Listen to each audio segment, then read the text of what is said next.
Hello दोस्तों, मैं जयकांत सैनी स्वागत करता हूं आपके अपने चैनल बात IQ में। अगर वीडियो आपको अच्छा लगे तो please like, share and subscribe and don't forget to hit the bell icon ताकि आपको मेरे वीडियो के फर्दर अपडेट्स मिल सकें। तो हम आज बात करने जा रहे हैं भारत के 13वें राष्ट्रपति श्री प्रणब मुखर्जी का, जिनका भी हाल ही में निधन हुआ है। तो इनसे संबंधित बहुत सारे इंपॉर्टेंट फैक्ट इस वीडियो में कवर किए जाएंगे। तो मेरी आपसे रिक्वेस्ट है कि वीडियो को अंत तक ध्यान से देखिएगा, क्योंकि भावी एग्जाम्स में इस वीडियो से डेफिनेटली कुछ ना कुछ प्रश्न पूछने को आएंगे। शुरू करते हैं आज का वीडियो।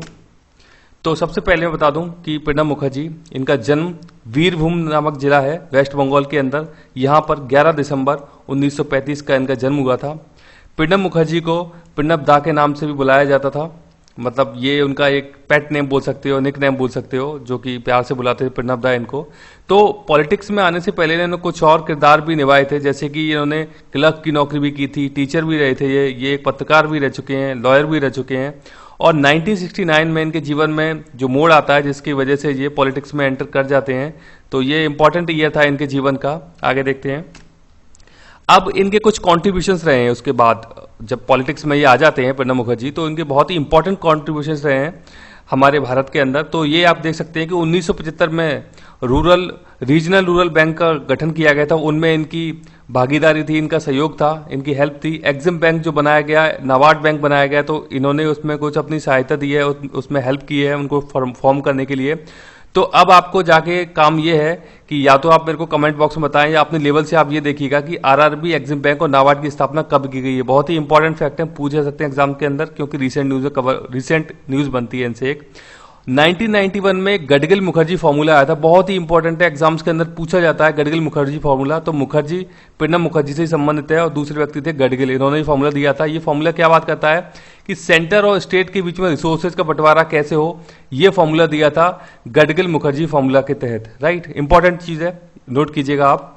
2014 से लेकर 2012 तक ये मिनिस्टर रहे हैं, जैसे कि defence minister, finance minister, external affair minister. तब यूपीए गवर्नमेंट का टाइम था, लगातार 10 साल रही थी यूपीए गवर्नमेंट 2004 से लेकर 2012 तक। बहुत ही इंपॉर्टेंट इन्होंने महत्वपूर्ण भूमिका निभाई है, कई सारे पदों पे ये रहे हैं, तो ये इंपॉर्टेंट हो जाता है जानना। इसके साथ साथ ये कई सारे बोर्ड ऑफ गवर्नर जो होते हैं उसमें मेंबर रहे हैं। ये बहुत ही फेमस इंटरनेशनल ऑर्गेनाइजेशन है, उसके अंदर ये बोर्ड ऑफ गवर्नर जो होते हैं वहां पर मेंबर रह चुके हैं, जैसे कि IMF, world bank, Asian development bank, African development bank. तो इनमें ये मेंबर भी रह चुके हैं। तो बहुत ही मतलब इंपॉर्टेंट चीज बन जाती है जानना कि कहाँ कहाँ पे इनके कॉन्ट्रीब्यूशन रहे। आगे देखते हैं। अब हम बात करते हैं कि प्रणब मुखर्जी भारत के प्रेसिडेंट रहे थे, 13वें प्रेसिडेंट, ये पूछा सकता है एग्जाम के अंदर, रहे हैं। तो 2012 से 17 इनका टेन्योर रहा है। उसके बाद अभी कोविंद जी हैं जो भारत के प्रेसिडेंट है अभी, रामनाथ कोविंद जी। तो ये आपको जानना जरूरी है कि कब से कब तक रहे थे, ये पूछा सकता है एग्जाम के अंदर। 2008 में इनको पद्म विभूषण अवार्ड दिया गया था, जो कि जो विभूषण अवार्ड जो है पद्मश्री, पद्म विभूषण और पद्म भूषण, तो सबसे ऊपर जो है टॉप पे वो पद्म विभूषण अवार्ड होता है। 1954 में इनको स्टार्ट किया गया था अवार्ड्स को, तो ये इनको 2008 में मिला था। इसके अलावा 2019 में इनको भारत रत्न से सम्मानित किया गया, जो कि हाईएस्ट सिविलियन अवार्ड है इंडिया के अंदर। ये इंपॉर्टेंट फैक्ट बनते हैं, क्योंकि आप समझते हैं कि ये बहुत ही मतलब प्रेस्टिजियस अवार्ड होते हैं भारत के अंदर, जो कि दिए गए इनको, इनकी हाल ही में निधन हुआ है, तो आप नोट कीजिएगा। इसके अलावा इनको सर्वश्रेष्ठ सांसद का अवार्ड मिल चुका है, सर्वश्रेष्ठ प्रशासक का अवार्ड मिल चुका है, तो ये नोट कीजिएगा। तो प्रणब मुखर्जी ने जो बुक्स लिखी हैं, तो कुछ इंपॉर्टेंट लिटरेचर हमने उनको यहाँ पे लिया है, तो ये आप देख सकते हैं। Beyond survival, emerging dimensions of Indian economy, 1984 में लिखा था हुआ। इंपॉर्टेंट बुक है इनकी, क्योंकि इकोनॉमी से रिलेटेड है। इकोनॉमी के बहुत ही अच्छे धुरंधर माने जाते थे प्रणब मुखर्जी। इसके बाद है ऑफ द ट्रैक, 1987 में लिखी है इन्होंने ये किताब।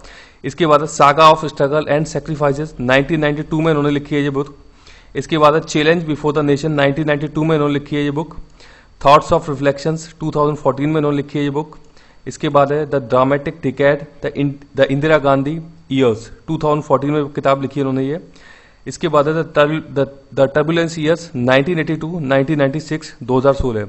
तो यहाँ पे ये इंपॉर्टेंट किताब है, आपको देखना है 2016, 2014, ये जो तीनों की तीनों बुक्स हैं बहुत ज्यादा इंपॉर्टेंट है। इसके अलावा ये इकोनॉमी से रिलेटेड जो उन्होंने किताब लिखी है, ये भी बहुत इंपॉर्टेंट है। इनको आप जानते हैं कि प्रणब मुखर्जी को कांग्रेस का हनुमान कहा जाता था, बहुत ही इंपॉर्टेंट रोल प्ले करते थे ये। इंदिरा गांधी भी बहुत अच्छा इनको मानती थी। तो ये थी प्रणब मुखर्जी के जीवन के ऊपर एक छोटी सी जो फैक्ट्स हैं उनके रिलेटेड, जो कि एग्जाम से पूछे जा सकते हैं। तो आई होप कि वीडियो आपको अच्छा लगा हो। वीडियो अच्छा लगा तो ज़्यादा से लाइक करें, शेयर करें, सब्सक्राइब करें ताकि और भी लोग इसका फायदा उठा सकें। इसी के साथ धन्यवाद।